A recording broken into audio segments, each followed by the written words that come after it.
Two cushions, and he'll be playing it at speed. And with the balls as they are, Jim, simply has to make contact. Ball in hand here will surely spell end of rack.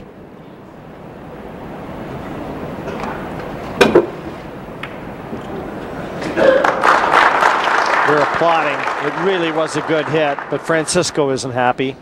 I rarely see him miss anything in the open when he's trying to get out of a snooker. Just an amazing knowledge of the table and the angles.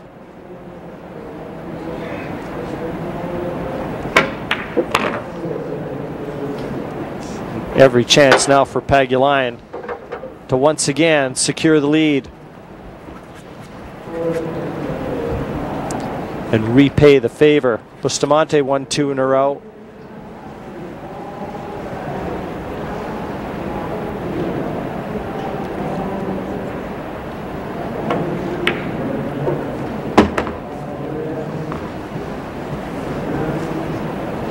Still gets back to Toronto a couple times a year, knowing it's the holiday season. Around Christmas time, I know that he always gets back to see his mom, but he's spending a lot of time in the Philippines now. That's the hotbed for pool as far as he's concerned. Well, he was 1-0 ahead, he was 2-1 ahead, and surely he's going to be 4-3 up.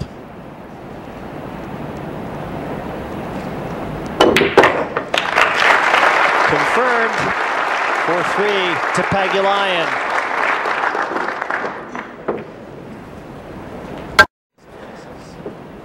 Rack 8, Alex Pagulayan to break, leading by 4 racks to 3.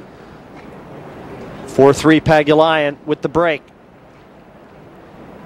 The halfway point of this match, the semi-finals of the PartyPoker.net Whirlpool Masters.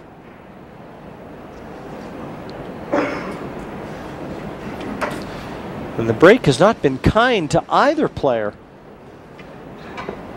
Well, considering the personnel involved in this semi-final, the percentage of dry breaks at this stage, mind-boggling.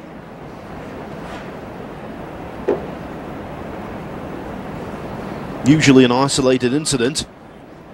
Here it's the norm.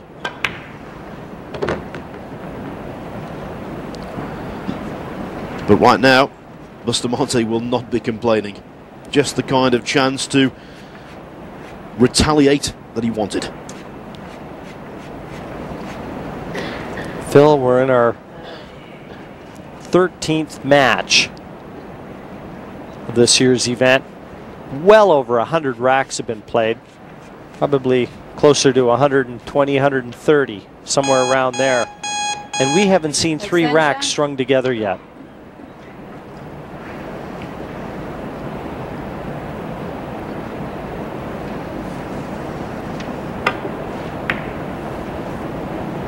Flicks that in with a drag shot to hold for the 3.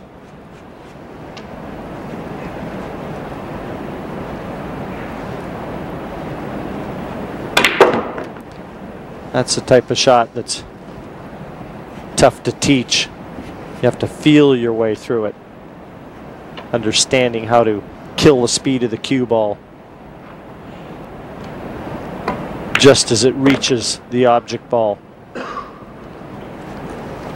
The top players make it look easy.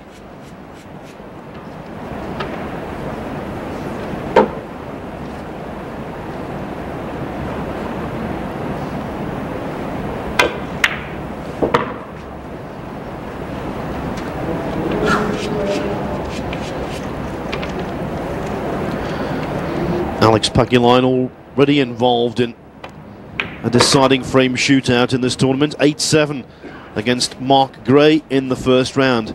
The way things are going here, it could be ditto. And down to a single rack in such a big tournament as this, that means pressure magnified.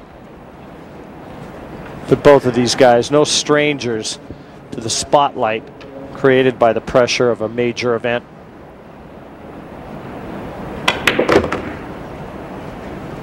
This is old hat for both of them. World Finals.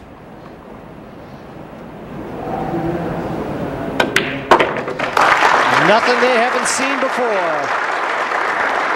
Now 8 racks in the books here in Las Vegas. And 4-4 between these superstars. Rack 9, Francisco Bustamente to break, 4 racks each. Bustamente placing the cue ball. He's gone to the other side of the table now. Let's see if he enjoys a little bit more success from this side. Wasn't going to be long before he made an adjustment. And at 4-4, rack 9.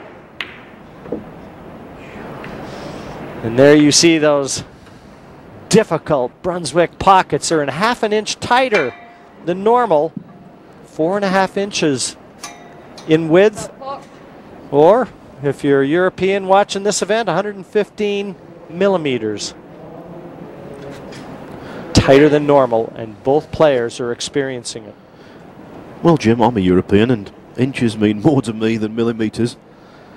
We're in the UK. Yes, we know about that metric measurement, but we're still talking inches and feet and yards and all that kind of stuff. Old habits die hard. The players love it, though. In interviewing them, they want to take the luck element out of the game, and when you play on match tables like this, you have to be skillful, and that's all they ask. Let the better shooter win.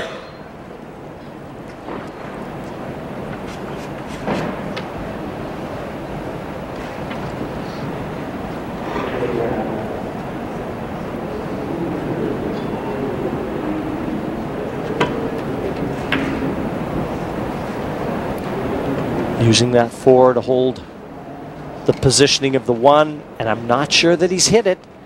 Alex may just be able to slither that cue ball between the 2 and the 8, and if he can, that 1 could be available. So many dry breaks for Bustamente. He must be in a state of shock right now. And whatever he tries seems to backfire. Extension.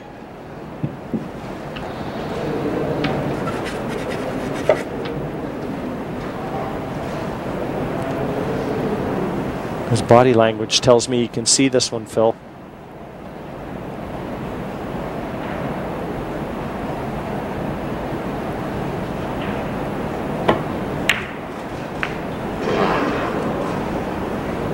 He could.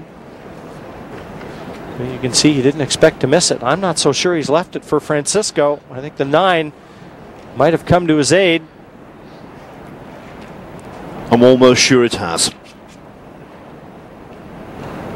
But that was a missed opportunity for Pagulayan. Once again, he just overcut it.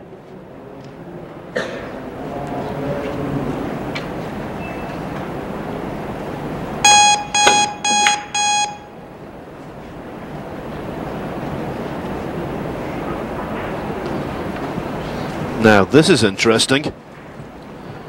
This time it's the 5 ball that's blocking Pagulayan's path to the 1. And the way the balls are spread out across the table, the first mistake here you would assume would spell end of rack.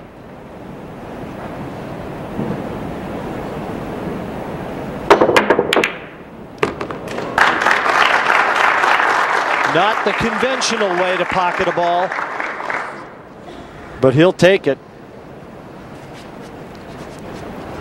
Double kissed and kicked right back into the intended corner. Offered his hand in apology to Bustamente. And let's not forget it was a timely fluke that came to Pagulayan's aid at a very important juncture of his quarterfinal against Rodney Morris. Like the deciding rack important. Yeah, that one I'm sure will be haunting the Rocket, Rodney Morris, for a while.